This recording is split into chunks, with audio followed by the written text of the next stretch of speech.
ಎಲ್ಲರಿಗೂ ನಮಸ್ಕಾರ. ನಿಮಗೆಲ್ಲರಿಗೂ ನನ್ನ ಯೂಟ್ಯೂಬ್ ಚಾನಲ್ಗೆ ಸ್ವಾಗತ. ತುಂಬ ಜನ ಬಂದ್ಬಿಟ್ಟು GDS ಮೆರಿಟ್ ಲಿಸ್ಟ್ ಯಾವಾಗ ಬಿಡ್ತಾರೆ ಅಂತ ಕೇಳ್ತಾ ಇದ್ದೀರಿ. ಸೊ ಅದರ ಬಗ್ಗೆ ಡೀಟೇಲ್ ಇನ್ಫಾರ್ಮೇಷನನ್ನು ನಾನು ಈ ವಿಡಿಯೋದಲ್ಲಿ ತಮಗೆಲ್ಲರಿಗೂ ತಿಳಿಸುತ್ತೇನೆ.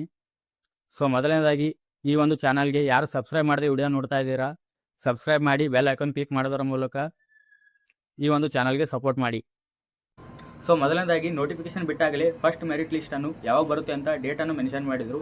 ಆ ಡೇಟ್ ಯಾವಾಗಪ್ಪ ಅಂದರೆ ನಿನ್ನೆ ದಿನ 28ನೇ ತಾರೀಕು ಆಗಿತ್ತು. ಸೊ ನಿನ್ನೆ ದಿನ 28ನೇ ತಾರೀಕು ಆ ಫಸ್ಟ್ ಮೆರಿಟ್ ಲಿಸ್ಟನ್ನು ಬಿಟ್ಟಿಲ್ಲ. ಸೊ ಕಾರಣಾಂತರಗಳಿಂದ ಇನ್ನು 2-3 ದಿನಗಳಲ್ಲಿ ಅಂದರೆ ಈ ಮಾರ್ಚ್ನ ಮೊದಲನೇ ವಾರದಲ್ಲಿ ಮೆರಿಟ್ ಲಿಸ್ಟನ್ನು ಬಿಡಬಹುದು. ಅಕಸ್ಮಾತಾಗಿ ನೀವು ಈ ಒಂದು ಜಾಬ್ಗೆ ಸೆಲೆಕ್ಟ್ ಆದರೆ SMS ಮತ್ತು ಜಿಮೇಲ್ಗೆ ಮೆಸೇಜ್ ಬರುತ್ತೆ. ನೀವು ಜಾಬ್ಗೆ ಸೆಲೆಕ್ಟ್ ಆಗಿದ್ದು ನೀವು ಈ ಪೋಸ್ಟ್ಗೆ ಎಲಿಜಿಬಲ್ ಇದ್ದು ನಿಮಗೆ ಮೆಸೇಜ್ ಬರದೇ ಇದ್ದರೆ ಅದರ ಕನ್ಫರ್ಮೇಷನ್ಗಾಗಿ ನೀವು ಈ ಒಂದು ಮೆರಿಟ್ ಲಿಸ್ಟನ್ನು ಡೌನ್ಲೋಡ್ ಮಾಡಿಕೊಳ್ಳಬೇಕು. ಏಕೆಂದರೆ ಸರ್ವರ್ ಇಶ್ಯೂ ಇರೋದರಿಂದ ತಮಗೆ ಒಂದೊಂದು ಸಾರಿ ಮೆಸೇಜ್ ಕೂಡ ಬರದೇ ಇರಬಹುದು. ಈ ಮೆರಿಟ್ ಲಿಸ್ಟನ್ನು ಡೌನ್ಲೋಡ್ ಮಾಡಿಕೊಂಡು ಕನ್ಫರ್ಮೇಷನ್ಗಾಗಿ ತಮ್ಮ ರಿಜಿಸ್ಟರ್ ನಂಬರನ್ನು ಚೆಕ್ ಮಾಡ್ಕೊಳ್ಳಿ.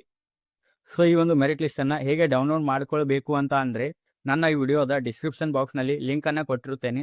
ಆ ಲಿಂಕ್ ಕ್ಲಿಕ್ ಮಾಡೋದರ ಮೂಲಕ ಈ ಒಂದು ಮೆರಿಟ್ ಲಿಸ್ಟನ್ನು ನೀವು ಡೌನ್ಲೋಡ್ ಮಾಡಿಕೊಳ್ಳಬಹುದು. ಸೊ ಈ ಒಂದು ಸೆಲೆಕ್ಷನ್ ಪ್ರೊಸೆಸ್ಸಲ್ಲಿ ನಿಮಗೆ ಯಾವುದೇ ರೀತಿಯ ಪ್ರಾಬ್ಲಮ್ ಇದ್ದರೆ ನೀವು ನನಗೆ ಕಮೆಂಟ್ ಮಾಡಿ, ಅದಕ್ಕೆ ನಾನು ರಿಪ್ಲೈ ಮಾಡಿ ನಿಮ್ಮ ಒಂದು ಪ್ರಾಬ್ಲಮನ್ನು ಸಾಲ್ವ್ ಮಾಡುತ್ತೇನೆ. ಏಕಪ್ಪ ಅಂದರೆ ನಾನು ಕೂಡ ಪೋಸ್ಟ್ ಆಫೀಸ್ನಲ್ಲಿ ವರ್ಕ್ ಮಾಡ್ತಾ ಇರುವ ಕಾರಣ ನನಗೊಂದು ಸ್ವಲ್ಪ ಎಕ್ಸ್ಪೀರಿಯನ್ಸ್ ಇದೆ. ನಿಮ್ಮ ಒಂದು ಡೌಟನ್ನು ನಾನು ಕ್ಲಿಯರ್ ಮಾಡಬಹುದು. ಸೊ ಈ ಒಂದು ವಿಡಿಯೋ ಇಷ್ಟ ಆದರೆ ಲೈಕ್ ಮಾಡಿ, ನಿಮ್ಮ ಸ್ನೇಹಿತರು ಮತ್ತು ಸಂಬಂಧಿಕರೊಂದಿಗೆ ಹಂಚಿಕೊಳ್ಳಿ. ಏಕೆಂದರೆ ಅವರಿಗೂ ಕೂಡ ಈ ವಿಡಿಯೋ ತುಂಬ ಹೆಲ್ಪ್ಫುಲ್ ಆಗುತ್ತೆ. ಸೊ ಎಲ್ಲರಿಗೂ ಧನ್ಯವಾದಗಳು.